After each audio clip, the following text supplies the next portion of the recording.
दर्शक, आप देख रहे हैं SK9 न्यूज। स्वागत है आपका हमारे इस खास प्रोग्राम में। प्रोग्राम की शुरुआत कांग्रेस पार्टी महासचिव प्रियंका गांधी से। पीएम मोदी का बीते दिनों देश के नाम जो संबोधन हुआ और जिस तरह से केवल पीएम मोदी ने जो बात कही वो गोलमोल बात कही, यानी कि उन्होंने ये नहीं कहा कि उनकी जो केंद्र सरकार है वो क्या बड़े कदम उठाएगी। उन्होंने ये नहीं कहा केंद्र सरकार क्या काम कर रही है। उन्होंने ये नहीं बताया कि केंद्र सरकार किन मुद्दों पर अभी फिलहाल काम करती नजर आ रही है। जो बंगाल में जो चुनाव चल रहे हैं उस पर जो रैलियां हो रही हैं बीजेपी की, उनको कम किया जाए, इन सब मुद्दों पर नहीं बोला गया, बल्कि केवल और केवल पीएम मोदी ने अपने भाषण में बहुत जो लाप लपेट की बात होती है वो कही, यानी कि जनता को केवल लपेटने की कोशिश इसमें की गई। और इसको देखते हुए कांग्रेस पार्टी महासचिव प्रियंका गांधी ने भी बयान दिया। प्रियंका गांधी ने बयान देते हुए कहा कि आज सरकार पूरी तरह से विफल हो चुकी है, और यहाँ तक कि उन्होंने कहा कि आज जो सरकार है वो आईएसआई से बात करने के लिए उनके पास फुर्सत है, यानी आईएसआई जो एजेंसी है उनसे बात करने के लिए सरकार के पास वक्त है, लेकिन अपने देश की जो विपक्षी पार्टी है उनसे बात करने का समय नहीं है। यानी कि उनका ये कहना था कि सरकार जो इस वक्त कर रही है केवल और केवल अपने हिसाब से कदम उठाती नजर आ रही है। विपक्ष की कुछ भूमिका इसमें दिखाई नहीं दे रही। और इसके साथ अगर मैं बात करूं, कांग्रेस पार्टी की तरफ से लगातार ये बात कही जा रही है कि केंद्र सरकार अब भेदभाव की नीति करती नजर आ रही है, यानी कि जिन राज्यों में कांग्रेस की सरकार है वहां पर केंद्र सरकार पूर्ण रूप से ना तो दवाएं पहुंचा रही है, ना पूरी सुविधाएं पहुंचाई जा रही है, ना ऑक्सीजन की सप्लाई पहुंचाई जा रही है। ये सब कहना है प्रियंका गांधी का, कांग्रेस पार्टी का।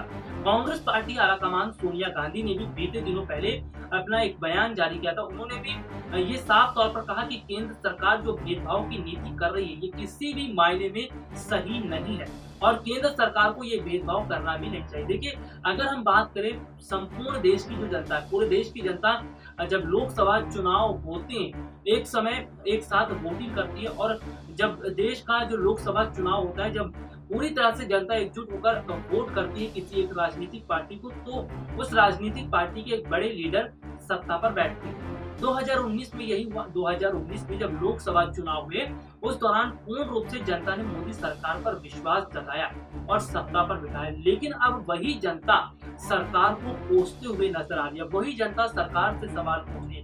देखिए, विपक्षी पार्टियों का काम तो सवाल पूछना है सरकार से, लेकिन क्या जनता के सवाल देने में भी सरकार हिचकिचा रही है? आखिरकार क्यों जनता के सवालों का जवाब सरकार नहीं दे पा रही है? आज जनता जो है, देश की जनता, वो सरकार से सवाल पूछ रही है। बहुत सारे ऐसे मुद्दे हैं जिन पर सवाल पूछा जा रहा है। आज हमारे देश के युवा सरकार से रोजगार को लेकर सवाल पूछ रहे हैं। आज हमारे देश की जनता सरकारी अस्पतालों में, या जो अस्पतालों में स्थितियां खराब हो पड़ी हैं, जहां पर बेड्स की सुविधा नहीं है, एक एक बेड पर 4-4 लोगों को बिठाया जा रहा है, लिटाया जा रहा है, ऑक्सीजन की कमी है, जो और तरह की सुविधाएं होनी चाहिए अस्पताल में उनकी कमी है। जब इस पर सरकार से सवाल जनता पूछ रही है तो सरकार चुप है। इसके अलावा अगर हम बात करें तो जो मजदूर गरीब लोग हैं जो पलायन कर रहे हैं, इस पर भी सरकार चुप है। तो कुल मिलाकर देखा जाए तो सरकार जब चुप है और सरकार इस तरह से चुप्पी साध रही है, तो क्या सरकार के चुप रहने से काम चलेगा? और आज विपक्षी पार्टियों के साथ साथ जनता भी खड़ी हो गई है, और जनता भी सरकार से सवाल पूछती नजर आ रही है, लेकिन सरकार है कि वो सवालों का जवाब नहीं दे पा रही है। और खास तौर पर अगर मैं बात करूं, विपक्षी पार्टियों की ये बात रही। देखिए, अगर बंगाल की हम बात कर ले तो बंगाल में क्या हुआ? बंगाल में जिस तरह से स्थितियां खराब होती नजर आई, उसको देखते हुए राहुल गांधी ने अपनी रैलियां रद्द की, क्योंकि राहुल गांधी ये बात जानते हैं कि जनता की सुरक्षा, जनता की जो अहमियत है वो सबसे पहले। चुनाव तो आते जाते रहेंगे, लेकिन जनता की सुरक्षा को ध्यान में रखते हुए राहुल गांधी ने बंगाल में जो कांग्रेस पार्टी की रैलियां होती है उसको रद्द कर दी। ममता बनर्जी ने भी कुछ इस तरह का कदम उठाया, लेकिन बीजेपी ने इस तरह का कदम नहीं उठाया।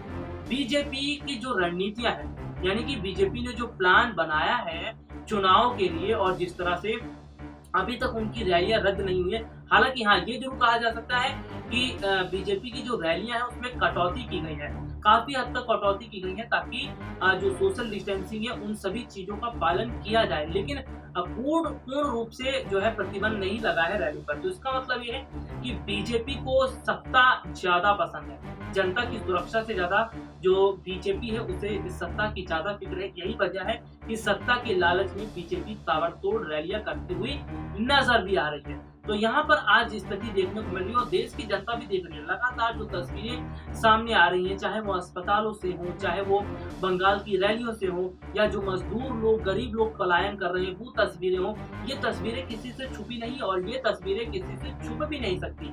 यही वजह है कि जिस तरह की स्थिति देश में बनी पड़ी है उस पर सरकार को जवाब देते नहीं बन रहा है और सरकार जवाब नहीं दे पा रही है। तो यानी कि सरकार पूरी तरह से फेल हो चुकी है और सरकार अब राज्य सरकारों को के अंडर में सब कुछ छोड़ दिया है। राज्य सरकारों की जैसा उनका फैसला होगा वो अपने राज्य की स्थिति पर काम करेंगे। चलिए, मैं रिपोर्ट्स की बात कर रहा था, एक रिपोर्ट जो है आपको दिखाता हूँ कि किस तरह से जो प्रियंका गांधी है उन्होंने न सिर्फ निशाना साधा बल्कि ये भी जो है वो सवाल पूछती नजर आई। देखिए ये खास। देश में कोरोना वायरस की वजह से जिस तरह से स्थिति खराब होती नजर आ रही है उसको देखते हुए विपक्षी पार्टियां मोदी सरकार पर हमलावर हो चुकी हैं। मोदी सरकार से सवाल पूछ रही हैं लेकिन सरकार चुप है। ऐसे में आपको बता दें, प्रियंका गांधी ने मोदी सरकार को घेरते हुए कहा कि सरकार दुबई में ISI से तो बात कर सकती है लेकिन उनसे बात नहीं कर सकती।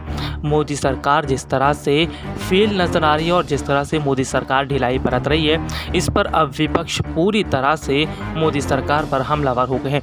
वैसे आपको बता दें कि जिस तरह से अभी तक देखने को मिला है कि देश के अस्पतालों की स्थिति इतनी खराब हो चुकी है कि लोगों को सही से बेड तक नहीं मिल पा रहे। इसके बाद अगर बात की जाए तो बीते दिनों जो PM मोदी ने अपने संबोधन में साफ तौर पर यह कह दिया कि देश में लॉकडाउन नहीं लगेगा और देश के लोगों को ऐसे ही रहना पड़ेगा। हालांकि उन्होंने कहा कि सरकार देश के जो लोग हैं उनको बेहतर तरह की सुविधाएं देगी और जो बीमार लोग हैं उनका इलाज अस्पतालों में किया जाएगा। लेकिन आपको बता दें कि जिस तरह से मोदी सरकार ने अपने संबोधन में ये बात कही है कि लॉकडाउन नहीं लगेगा और अस्पतालों की स्थिति में बेहतर है, ऐसे में ये देखने को मिल रहा है कि जिस तरह से मोदी सरकार बार बार अब भी ढिलाई बरतती नजर आ रही है, कहीं ऐसा ना हो कि आने वाले समय में स्थितियाँ और ज़्यादा खराब हो जाए। वहीं देश के अस्पतालों की बात करें तो देश के अस्पतालों की जो तस्वीरें लगातार सामने आ रही हैं उससे पता चल रहा है कि केंद्र सरकार कितनी लोगों की सुरक्षा पर ध्यान दे रही है और केंद्र सरकार कितने जुमले वाली बातें कर रही है। अभी तक देखने को मिलता रहा है कि मोदी सरकार ने केवल जुमलों पर ही ध्यान दिया है। देश के ना तो हेल्थ सेक्टर पर ध्यान दिया गया और ना ही अन्य मुद्दों पर। इसके साथ ही अगर बात की जाए तो जिस तरह से कांग्रेस पार्टी ने यहाँ तक कहा था कि केंद्र सरकार जिस तरह से फेल साबित हुई है और यहाँ तक कि देखा जाए कि केंद्र सरकार ने चुनावों पर ज़्यादा ध्यान दिया है और ना कि लोगों की जान बचाने में, इससे साफ पता चलता है कि केंद्र सरकार को बीजेपी पूरी तरह से रैली करती हुई नजर आ रही है। बीजेपी को चुनाव की ज़्यादा फिक्र है, जनता की फिक्र नहीं है।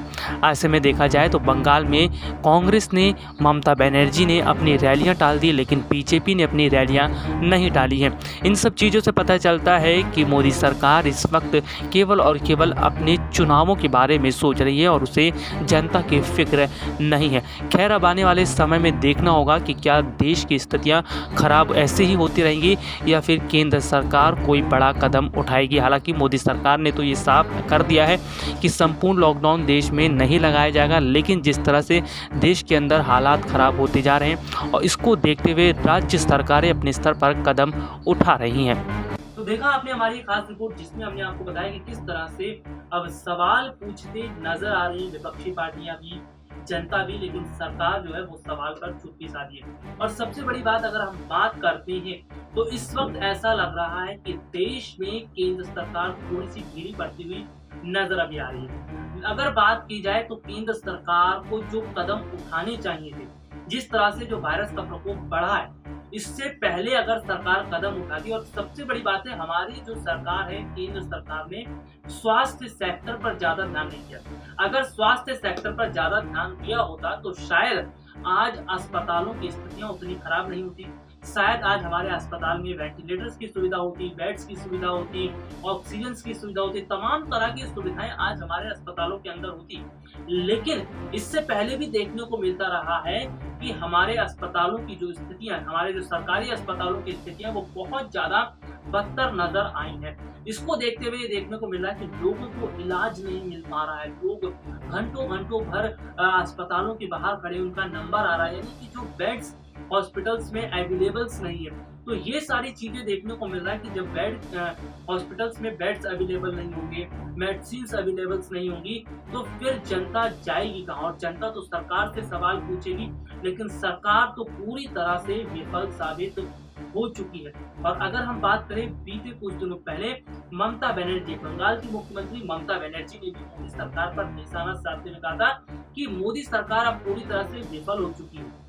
देश के प्रधानमंत्री जो नरेंद्र मोदी, वो जो काम करना उनको चाहिए था, जिस तरह से पूरे जो सिस्टम है उसको सही ढंग से रखना चाहिए था, लेकिन सरकार ने इन सब चीजों पर ध्यान नहीं दिया। और जिस तरह से देखने को भी मिलता रहा कि सरकार ने सभी चीजों का प्राइवेटाइजेशन कर दिया, सारी चीजों को प्राइवेटाइजेशन करती चली गई। इसका भी बुरा असर आने वाले समय में देखने को मिलेगा, क्योंकि जितनी चीजें प्राइवेट निजी हाथों में जाएंगी उतनी ज्यादा महंगाई बढ़ेगी, उतना ज्यादा लोगों को जो है मुश्किलों का सामना भी करना पड़ेगा। क्योंकि जो कंपनियां थी, जो सरकारी कंपनियां थी, सरकारी जो सेक्टर्स थे, अगर वो प्राइवेट हाथों में किए जाएंगे तो जाहिर सी बात है महंगाई बढ़ेगी। और ना सिर्फ महंगाई बढ़ेगी बल्कि और तरीके से लोगों को परेशानियां होंगी।